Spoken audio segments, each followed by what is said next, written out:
Cal and I'm a sailor. My mission is to be part of an adventure that will take my little sailboat to impossible places and test my fear and comfort levels at every turn.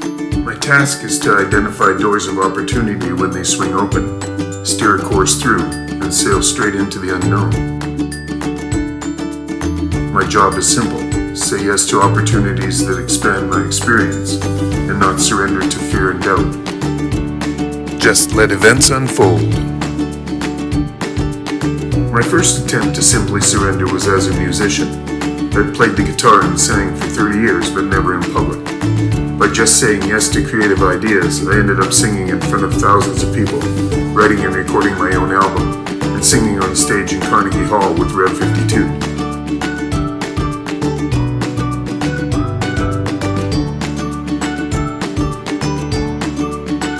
Not bad for a first-timer. Welcome to the new adventure. Wobbly Moon.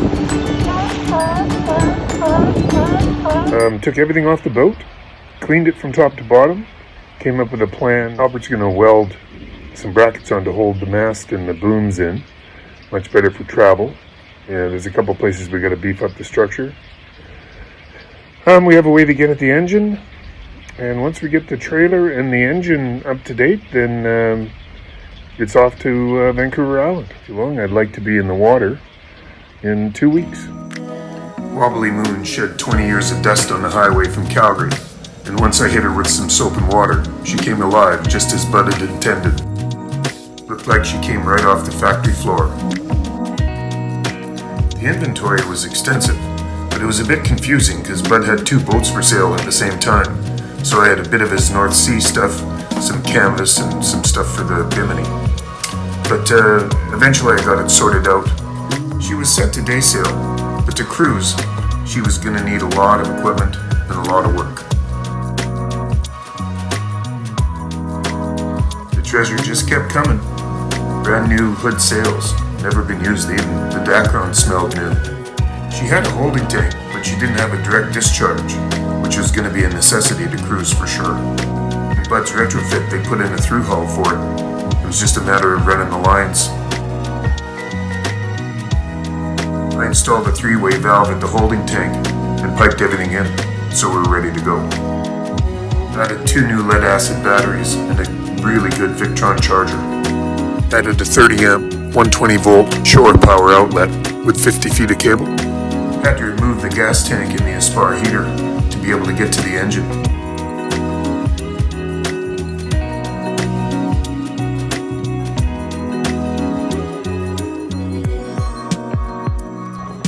Yeah, so this is like a very tangible change day today. These are those days that you work hard for to get to it. It takes all of 15 minutes to install this. So in the video, I will put the before and after shots so you can see what a difference this makes.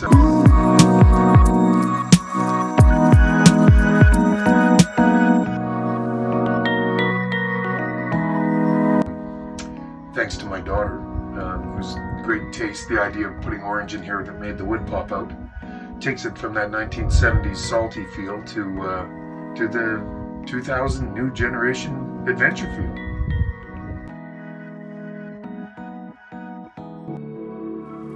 We had to pull ahead on the engine to replace the impeller. It hadn't moved in 20 years, and couldn't take a chance that it was okay.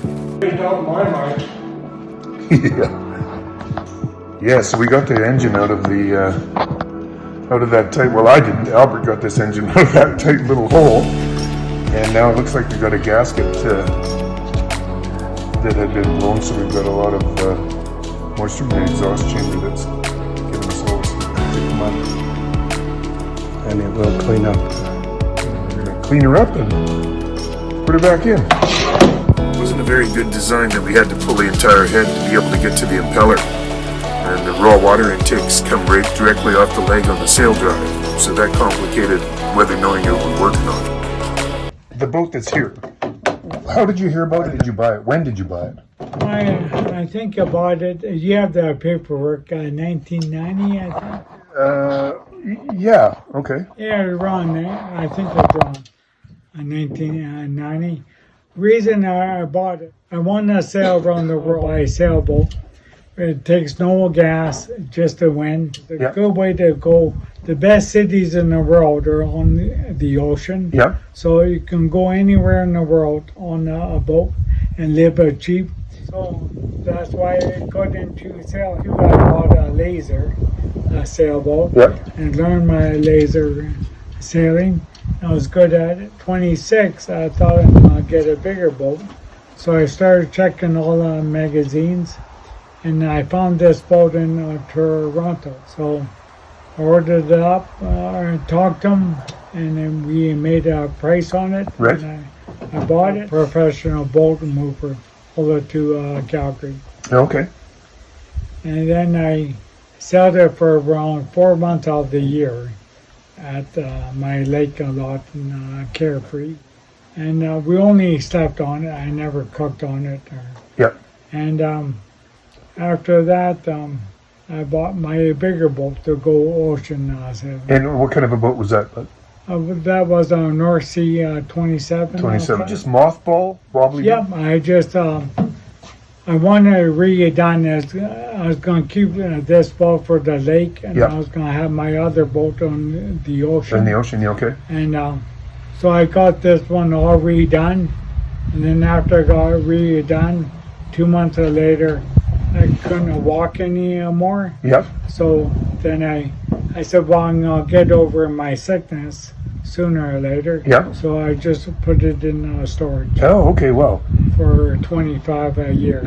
When you sent it in to be restored, was it in pretty rough shape then, or was it? No, it was in good shape. It was in good shape. I just wanted. I noticed the fuel coat was cracked, so I said, send it down and redo it all. Yep. And then I made the keel shorter. Yep. By a foot. Yep. So they fiberglassed over the keel, and they redid everything. And I said I want to look like a new. So it was 25 years in storage, and then. So what happened to the dream of sailing around the world? What did you do with the other boat? Well, I just sold it. He's going to pick it up on next spring. What happened, I got MS. First they said it's ALS. Yep. But they give me 2 years to live. Yep. So I thought, well, I can't go sailing now. So I just put everything on hold. Then they said I still go to ALS meetings. And they said, you're doing good. It's been 18 years. Wow. And so it was time to sell the boat. You figured out it was just, you couldn't get her. I have no balance, so I Okay. can't be on the ocean, but no balance. No balance, yeah. So when you sailed around Africa, what? The guy said, you have no balance, you shouldn't be going sailing. So I went to my jeweler. He said, why don't you get a harness made up so you won't fall out of the boat? And I said, good idea. Yeah. So he got me a harness and made up a custom-made harness, so I was able to strap myself in the boat, and I can pull on the harness and keep my balance. Oh. So Have you still got the harness? Yeah. Okay. How long did you sail then? It was a month and a half. Nice. Yeah. Excellent. Went from past there's a little island called Mauritius, Okay. and we sailed past Madagascar to Durban, and then around the Cape of Good Hope. We went up to the Queen Charlotte's. Yep. We went up for a month and over a month. Nice. Yeah. And you felt steady with the harness on? Yeah. You don't have any problem being out there anyway, do you? I've only been seasick once in my life. Okay. And you crossing the Hector Strait, you could go to 100 feet high. So dangerous. My guy that owned a 40-foot boat I sailed to Hawaii with, he was on this trip. He never gets seasick. Yeah. On crossing the straits, the first time he got seasick. Is that right, eh? Yeah. Okay, huh? And everyone was sick, and I was the navigator. How does your harness work? Is it just like a regular harness? It's like a regular harness, but it has an extra strap so I can click it onto here and click it on to here, so it holds me up right. Yep. It worked good. So if you were sitting in the back part of the cockpit, you could click it on the back stays. Yeah, I can. And you could work from the back stays. Yeah. That would be fine. Yeah, and going around Cape of Good Hope, two of us had to be on a tiller. Yeah. Because one person Couldn't hold it? couldn't hold it. Wow. So two of us are fighting each way for 8 hours at But you slept good when you finally got anchored. Eh? while you sleep. I always sleep good. You're surf down every wave. Yeah. And you gotta fight it, pull back and push, and Yeah. so you didn't jive. Yeah, wow. And how many hours did that go on for? I went on for a day and a half. Wow. Ugh. How many guys on board? 4 of us. And shifts of 2. Yeah, 4-hour shifts? yeah. Yeah, wow. Yeah, that's a long 2 days.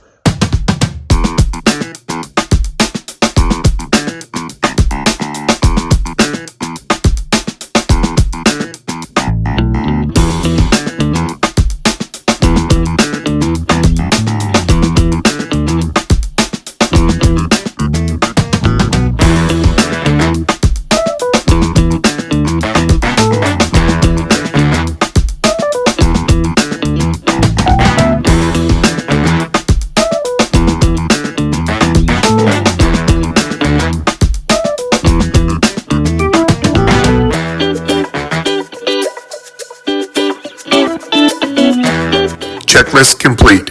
We're finally on the road. New batteries, new battery charger, structural upgrades to the trailer and a complete rewire, with the engine repaired and a new impeller. We finally set sail on the Trans-Canada to British Columbia. The plan was for a short stay at one of my oldest friends in Qualicum Beach to get the bugs out. From there, the French Creek Harbor is only a stone's throw away, and that's where we'll be putting in. We need to stand and mast, take care of all of the rigging. Then see which way the wind blows.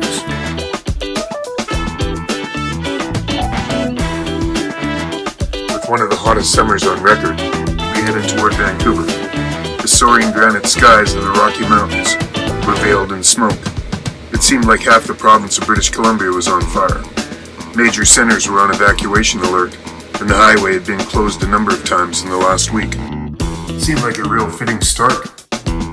Yeah, it seemed like the universe was just pitching him over the plate. I had to get up there and take a swing. And surprisingly, it was one of the easiest decisions I've ever made. The only alternative was to remain cautious and stay locked down with the rest of the world. I'll follow the rules. I'll just make sure that nature is my backdrop. But this time, I'll trade the view out my front room window for a more dynamic landscape and one of the most beautiful cruising grounds in the world. Because of the difficulty in getting this far north in such a short sailing season, many cruisers choose not to come. But for me, it's a great place to start, right in my own backyard.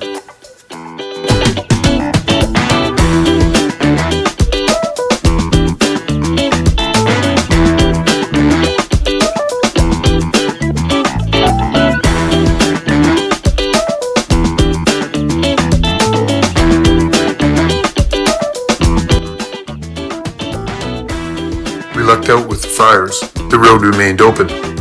Looks like the flames were far enough away to allow traffic to pass.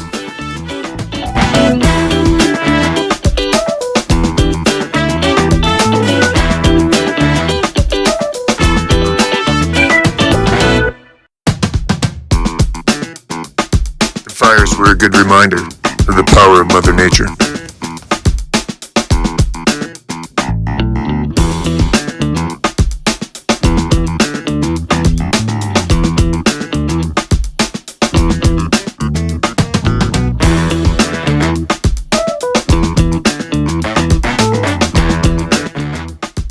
We made it to Vancouver to the Horseshoe Bay Ferry Terminal in the late afternoon.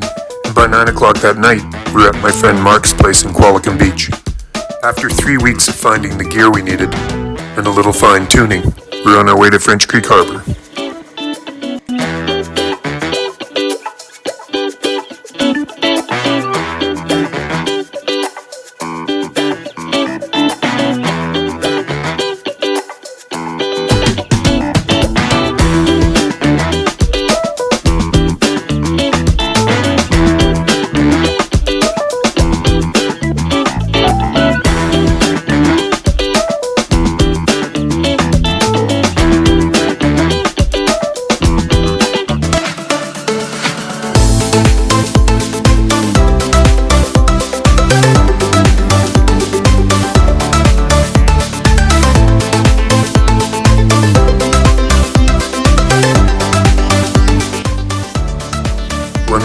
closer and lots of summer left. Wobbly Moon gets its first taste of salt, and we're both back on the water. Thank you for watching.